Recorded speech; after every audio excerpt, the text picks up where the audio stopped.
မင်္ဂလာပါရှင်ရန်ကုန်မြို့ရဲမှာနေ့စဉ်ကျမပြုလုပ်နေတဲ့အခမ်းအနားတွေကိုရိုက်ကူးတင်ဆက်ပေးနေရန်ကုန်မြို့ဝင်းကျဲအစီအစဉ်ကနေကြိုဆိုလိုက်ပါတယ်ပရိသတ်တွေအားလုံးအတွက်ဒီနေ့တင်ဆက်ပေးချင်တာကတော့ This is International Conference on Science and Engineering 2015 ပဲဖြစ်ပါတယ်ရှင် This is ICSE မှာဆိုရင်နိုင်ငံတကာတက္ကသိုလ်တွေကပမခကြီးတွေရဲ့အစစ်မြစ်နည်းပညာရပ်ဆိုင်ရာအကြောင်းတွေကိုဟောပြောခြင်းပြည်တွင်းပြည်ပသုတေသနပညာရှင်များရဲ့စာရင်းများဖတ်ကြားခြင်းနဲ့အတူသိပ္ပံနဲ့နည်းပညာရပ်ဆိုင်ရာ exhibition show ကိုလည်းကျမပြုလုပ်နေတာပဲဖြစ်ပါတယ်ရှင်ပရိသတ်တွေဒီအကြောင်းအရာတွေနဲ့ပတ်သက်ပြီးသိရှိနိုင်မှုအတွက်ကိုဆိုရဒီခန္ဓာကျင်းပရနေရဖြစ်တဲ့အင်းစိန်အရှိဂျိုကုန်းမှာရှိတဲ့ရန်ကုန်နည်းပညာတက္ကသိုလ်မှာလာရောက်ရိုက်ကူးပေးရပဲဖြစ်ပါတယ်ပရိသတ်တွေအတွက်ဒီနေ့အစီအစဉ်ကနေပြီးတော့ဘုသူတတစုံတရာရရှိမယ်လို့ယုံကြည်ရတဲ့အတွက်ပရိသတ်တွေအားလုံးက student နဲ့တူလိုက်ပါရှုစားပေးပါအောင်ရှင်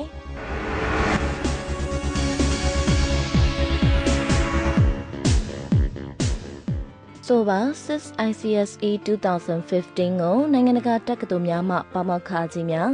ပြည်ရင်းပြည်ပသုတေသနပညာရှင်များကျောင်းသားကျောင်းသူများ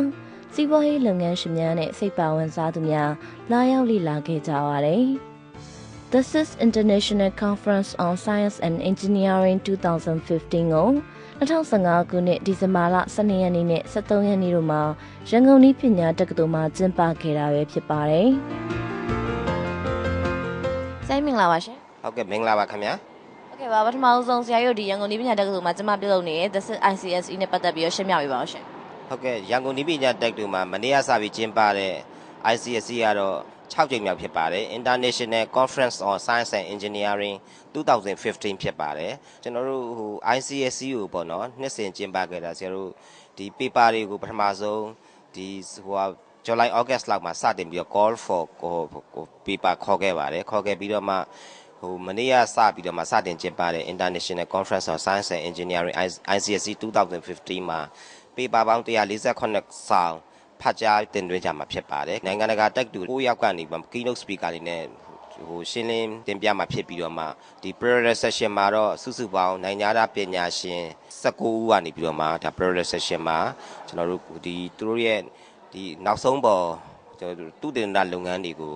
ဒီဟိုအတိပေးရှင်းလင်းတင်ပြသွားမှာဖြစ်ပါတယ်ခင်ဗျဆရာတို့ဒီနှစ်ကဒီ ICSE exhibition မှာပေါ့နော်ပြကားမောက်စုစုပေါင်း15ခန်းရှိပါတယ်ဒီလက်ရှိဟိုမြန်မာနိုင်ငံမှာရှိနေတဲ့ဒီဟိုဒီစက်ပစ္စည်းတွေမှာဒီထင်ပေါ်ကျော်ကြားတဲ့ကုမ္ပဏီတွေမှာဝင်ရောက်ပြသပြီးတော့မှနောက်ဆုံးပေါ်ထုတ်ကုန်တွေကိုဒါဆရာတို့ဒီပြပွဲလာရောက်ကြည့်ရှုတဲ့ပညာရှင်တွေပါဝင်ကျောင်းသားကျောင်းသူအားလုံးမှာဘုသူတရရှိစေဖို့အတွက်ကိုဆရာတို့ဒါသူတို့အနေနဲ့ဟိုပြသခြင်းဖြစ်ပါတယ်ခင်ဗျဒီဘွဲလွန်ကျောင်းသားကျောင်းသူတွေအတွက်ကတော့ဒီဘွဲယူစာတန်းတင်သွင်းတဲ့အခါမှာဒီ International Conference မှာဝင်ရောက်ဖတ်ကြားတာရယ်နောက် International Journal တွေမှာ publish လုပ်ဖို့အတွက်ကမဖြစ်မနေပြုလုပ်ရမယ်ဒါလိုအပ်ချက်တွေဖြစ်ပါတယ်ဒါကြောင့်မို့ဆရာတို့ရန်ကုန်နည်းပညာတက္ကသိုလ်တွေလည်းကိုကျောင်းသားကျောင်းသူတွေ international level တစ်ခုရအောင်လို့တစ်ဖက်တစ်လမ်းကကူညီတဲ့နှစ်စဉ်ဒီ International Conference on Science and Engineering ကိုပြုလုပ်ကျင်းပနေခြင်းဖြစ်ပါတယ်ဒီ ICSE 2015ပေါ့နော်နှစ်စဉ်ကျင်းပပြုလုပ်ပေးခြင်းအပြင်ကျောင်းသားကျောင်းသူတွေကသူတို့ရဲ့သုတေသနစာတမ်းတွေကိုကိုယ်တိုင်ဝင်ရောက်ဖတ်ကြားနိုင်တဲ့အပြင်ဒီနိုင်ငံတကာကတက္ကသိုလ်တွေကနေပြီးမှတက်ရောက်လာတဲ့ဒီ professor ပညာရှင်တွေရဲ့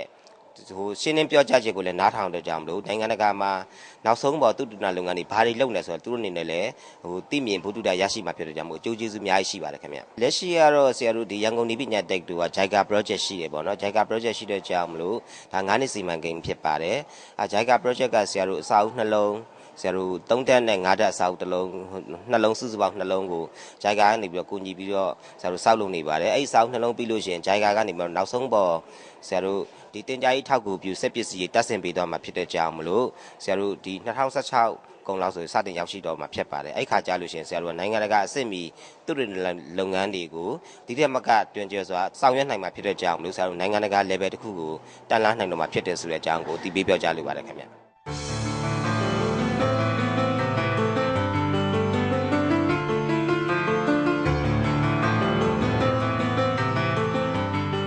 ဆိုပါ SIS ICSE 2015မှာဆိုရင်သိပ္ပံနဲ့ engineer နည်းပညာရပ်ဆိုင်ရာ exhibition show ကိုပူးတွဲကျင်းပခဲ့တာဖြစ်ပြီးကုမ္ပဏီများမှပြကန်းပေါင်း15ခန်းခန့်ပါဝင်ပြသထားတာကိုအခုလိုပဲတွေ့မြင်ရပါတယ်။ Oka Theory Company Limited ပြကန်းမှတာဝန်ရှိသူတဦးကိုလည်းအခုလိုပဲမြင်မြန်ဖြစ်ခဲ့ပါရရှင်။